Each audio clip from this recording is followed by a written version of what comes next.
Ako'y namamalansya. Sa kalagitnaan ng aking pagpaplansya, napapansin ko na rough na talaga yung base. Parang may something wrong. Kaya at eto, tiningnan ko, nakita ko kaagad, may itim, ewan ko kanong ito.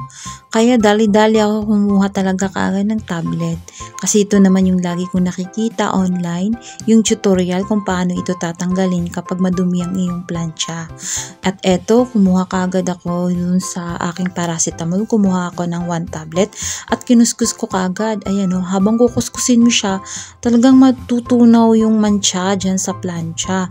At syempre, nakahanda na kaagad yung wet towel natin, pangpunas natin, kailangan basahin. Dahil apti natin siyang irabrab ng tablet na yan, is kailangan talaga kaagad natin punasan siya ng basang towel.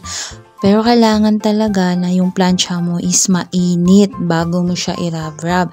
Dahil sa namamlansya ako sa kalagitnaan ng aking pagpaplansya, so syempre, mainit talaga itong plancha na to. Naka-off na to guys bago tayo nagkuskus ng tablet. Ayan o, tingnan nyo naman, diba? Napaka-effective.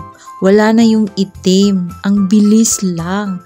Kaya ito, sinigurado ko mo yung may parang hole dyan. Ayan, nakukuha pa rin. Ayan, tingnan nyo yung itim, diba? Dumikit na sa tablet. Sobra, napakagaling, diba? So amazing. Kaya, nakakatulong talaga kapag manunood tayo ng mga tutorials. Kaya, ito, paano maglinis ng iron. Kung may dumi yung iron natin, paano siya linisin? Ito lang pala, ganito lang pala ka simpleng technique na malinis mo siya ng maigi. Tingnan nyo, di ba? Oh, wow! Di ba? Malinis na.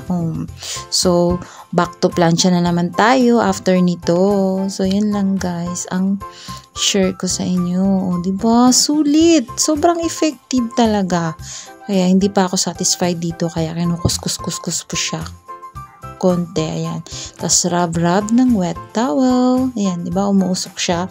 Kasi basa yung towel natin. Tapos yung plancha natin sobrang init. Alright, so yun na guys. Tingnan nyo, di ba? Kasing kintab na ng face ninyo. So, ayan guys. Ito pala yung tablet. Ito yung paracetamol. So, that's all for our video. Share ko lang. Ayan. Ganun ka-effective. So, alright, bye!